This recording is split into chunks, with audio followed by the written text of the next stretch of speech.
Banking, the greatest scam on earth. Thomas Jefferson said, "I believe that banking institutions are more dangerous to our liberties than standing armies. If the American people ever allow private banks to control the issue of their currency, the banks will deprive the people of all property until their children wake up homeless on the continent their fathers conquered." Jefferson's warning is already here. 40 million Americans are living on food stamps. Millions more are now homeless, living in tents, all because of one institution, the Federal Reserve System. The Federal Reserve is a group of private bankers who have stolen the money creation process from the American people. Most people still believe the Fed is an agency of the government working in our best interests. It is not. There is no greater form of evil in the world today, so let's explore the banking scam. None of us have ever been taught anything about money. The reason is to prevent us from learning the truth that money is a trick and money is a trap. When solving any crime, there's a universal truth: follow the money, but with the banking scam, follow it backwards. Where does money come from? The world's money supply is always growing. Where does all the new money keep coming from? Money comes from privately controlled global banks like the Federal Reserve System. They create money every day, which increases the world's money supply. Because all banks are either owned or controlled by private bankers, the real question is, how do private bankers create new money? And the answer is they create it out of thin air.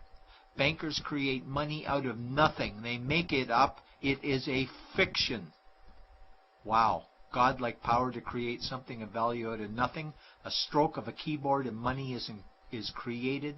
In fact, only 3% of the world's money is even in the form of bills and coins, which means 97% of all money in the world is just numbers typed on a computer screen. This is part one of the banking scam. Money is created out of nothing. The second part of the scam is this phony money is issued as debt. What is debt exactly? Well, when you consider we work our whole lives to pay it off, you could say debt is slavery. But whose debt is this phony money? It's our debt, all of it. It's our debt when we use credit cards, we get student loans, borrow money for mortgages, all bank borrowing. And it's our debt again when the government borrows, which is each and every day. In today's world, money is debt and debt is money, and don't forget the interest charges. Money equals debt and debt equals slavery. Therefore, money equals slavery. Our monetary system is a carefully concealed system of slavery. Why? Because our government can create the same money for free with no interest charges, just like they used to, as the Founding Fathers designed it inside the United States Constitution for our protection against private bankers. The third part of the banking scam is very evil. When bankers create money from nothing and issue it as debt, they only create the principal portion of the debt. They do not create the money for the future interest payments.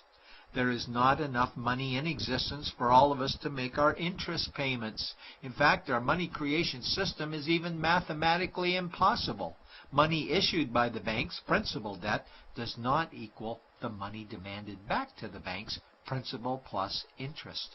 We are forced to play a game of musical chairs to see who can make their debt repayments. This guarantees a world of bankruptcy, competition, and scarcity of money.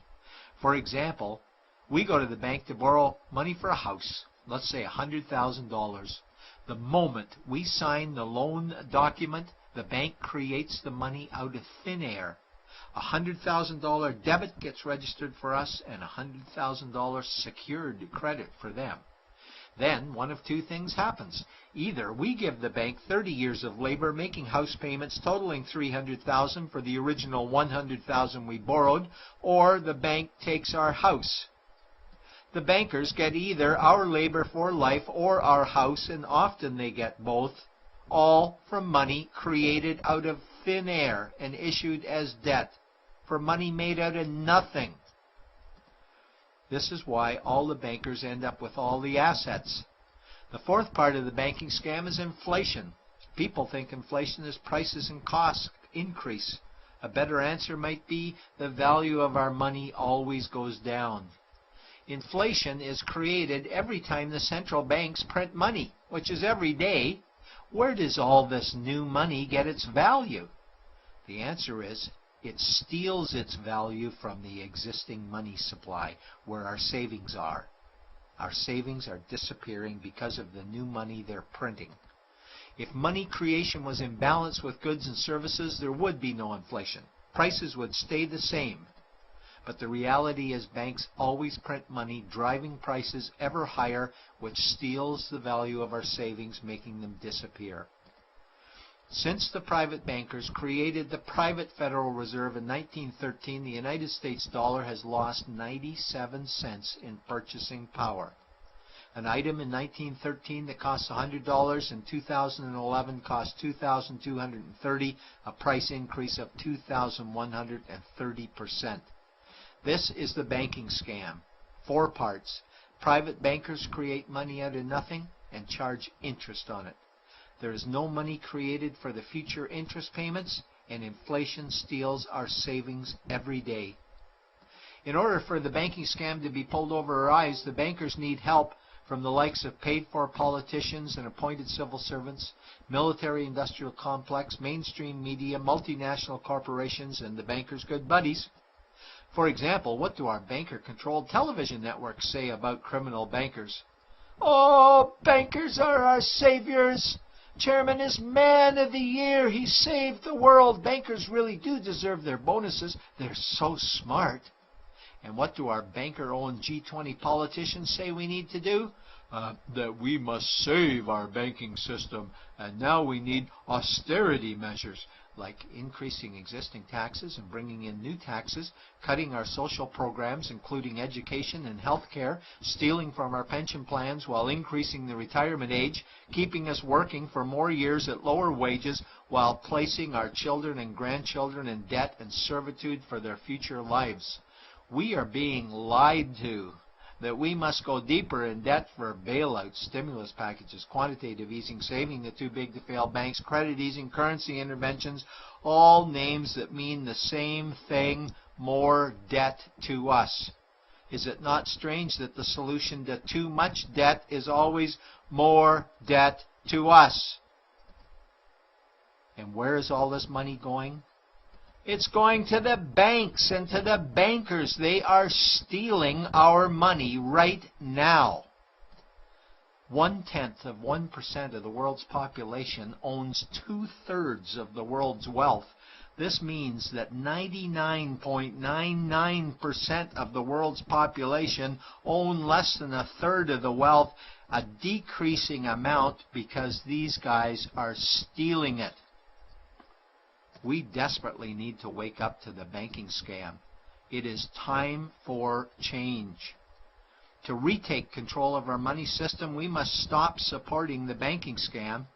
Lincoln said the government should create all the currency and credit needed to satisfy the spending power of government and the buying power of consumers. Money will cease to be master and will then become servant of humanity. And Jefferson said the issuing power of money should be taken from the banks and restored to the people to whom it properly belongs.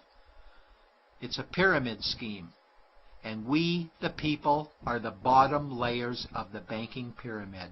Without our support, the banking scam collapses. We have to do it ourselves. Wake up, get active, wake others, remove our money from the bank. Buy gold and silver coins. Get out of debt, rip up your credit cards. These actions will bring down the banking scam.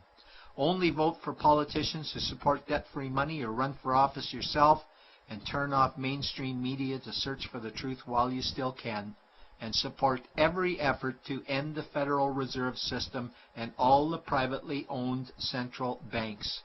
Let's bring these criminals to justice to get our money and our countries back before it's too late.